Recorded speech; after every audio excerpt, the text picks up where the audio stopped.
खुद कट मरोगे तो कश्मीर मिलेगा, अपने हाथों से लड़ोगे तो कश्मीर मिलेगा।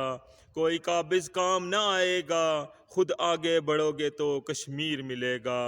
अगर आपस में यकजा हुए तो कश्मीरियो, अगर आपस में यकजा हुए तो कश्मीरियो, तुम जिस समत भी जाओगे तो तुम्हें कश्मीर मिलेगा। बिस्मिल्लाहिर्रहमानिर्रहीम। अस्सलाम वालेकुम। क्या हाल सुना ठीक ठाक हो बालो? उम्मीद करना कि तुम सारे बालो सो अल्लाह ताला तुम सारे अपने हिफ्ज़ व मान च रखा है। व्यूअर्स तकने पे मड़ा family YouTube channel AK to PK vlogs Qasim Irfan ने नाल।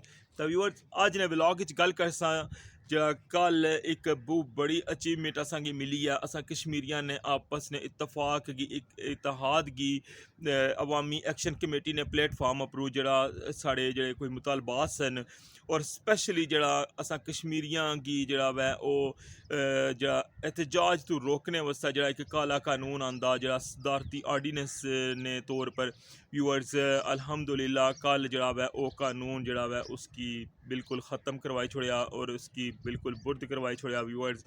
और ये सारा क्रेडिट जाना वै अवामी एक्शन कमेटी ने जेह्ड़े लीड करने लेन ते नाल जेह्ड़ी अवाम है उन्ना पर इतफाक किया, उन्ना नाल इतिहाद किया और जरा वै आपस च इक जान हुई गए ते इन्ना जरा वै इस कानून की ख़त्म करवाया।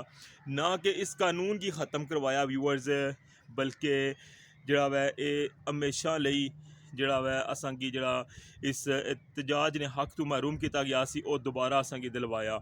ते इसकी जी मेन रीज़न सी वो तुसां की पता ही है कि लास्ट जरा अवामी एक्शन कमेटी ने जरा एहतजाज सी उसने जरा बिजली जी है वो सस्ती हुई 3 रुपए यूनिट हुई साढ़े आज़ाद कश्मीर ने अंदर, वो भी एक रिकॉर्ड है। इस तरह जरा वै आटा जरा वै वो कितना सस्ता होया। व्यूअर्स इस एहतजाज की जरा स्टार्ट किया गया तो ये जरा सी एक शटर डाउन की सूरत किया गया पूरे आज़ाद कश्मीर ने अंदर जरा वै अवामी एक्शन कमेटी जरा वै वो शटर डाउन नी हड़ताल नी जी है वो कॉल दी।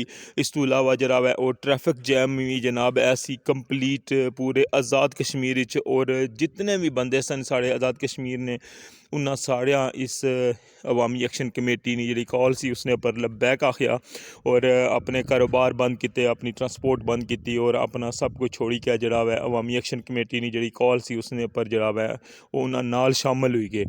तो फिर मुड़ी के नैक्सट जरा दूआ मरला इसने च इस्तेमाल किया व्यूअर्स वो ये सी कि जरा वै वो जितने भी इंट्री पॉइंट्स हैं जड़े उन्होंने बंद करने की कॉल सी और उसने बिच भी जरा वै अवामी एक्शन कमेटी जी वो कामयाब हुई और जितने भी साढ़े कश्मीर ने मेन इंट्री पॉइंट सन व्यूअर्स वो सारे जड़े सन वो बंद करी छोड़े।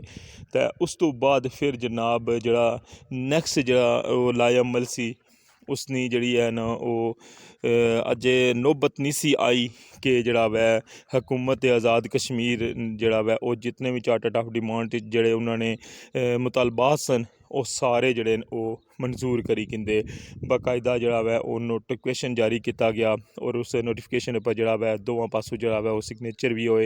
जड़ी अवामी लोग सन जड़े अवामी एक्शन कमेटी ने जड़े रुकन सन वो भी शामिल होए उसने और जड़े सन गौरमेंट की तरफों जड़े बंदे सन वो भी उसने शामिल होए। तो इस जड़ा एक इतना बड़ा एहतजाज सी एक पुरअमन तरीके नाल जड़ा वै वो इख्तिताम पजीर होया। व्यूअर्स इसने जी मेन चीज़ सी ना वो सी एक मुसम्मम इरादा और आपस इतफाक और इतिहाद नी मिसाल है सी व्यूअर्स कि तुसां तक हो कि नॉर्मल जड़ा वै वो एक सर्दी होनी होर चीज़ है और कश्मीर जी सर्दी होनी है वो तुसां गी अंदाज़ा वै कि किस लैवल की सर्दी होनी है और दरिया ने किनारे पर और दिसंबर ने महीने ने विच रोड्स पर बहना ये एक बहुत बड़े जिगरे की गल है व्यूअर्स। और जिल्लै इरादे जड़े न बंदे ने मजबूत होवन तो अल्लाह ताला ने ज़ात जड़ी है वो ज़रूर बंदे की मदद करनी है। और ये असां अपनी अखां नाल तक्या कि असां ने कश्मीरी जिसलै कुसै चीज़ा ने इरादा करी किन्ने तो अल्लाह ताला ने ज़ात उन्होंने ज़रूर कामयाब करनी है। तो सानी दुआ है कि अल्लाह ताला क़यामत तक साढ़े कश्मीर की जड़ा वै इस तरह शाद आबाद रखे और इस तरह आपस इतफाक ते इतिहाद जड़ा वै वो नसीब करे कि असां पर कोई भी परेशानी कोई भी मुश्किल अच्छा है तो असां बिला तखसीस किसी इलाके तो असां आपस एक जान हुई के असां उसने पर आवाज़ उठावां और असां अपने जितने भी मुश्किलात जितने भी मसाइल न उन्हां गी ख़त्म करां। तो ये बहुत बड़ी जित्त है साढ़े कश्मीरियां दी। इस्सै सिलसिले च जेह्ड़ा वै मुख्तलिफ मुकामात पर फिर जेह्ड़ा सी ओह् जश्न एहतमामी कीता गया। व्यूअर्स के असां ने जेह्ड़े मुतालबात सन ओह् जेह्ड़े मंजूर होए। ते उम्मीद करना कि तुसां गी अज्ज दा व्लॉग जेह्ड़ा वा पसंद आया उसी ते अपनी राय दा इजहार ज़रूर करे। ते इस्सै नाल मिगी अज्ज ने व्लॉग तो इजाज़त दियो। अपना ख्याल रखे, दुआवां च याद रखे। अल्लाह सोने ने वाला है।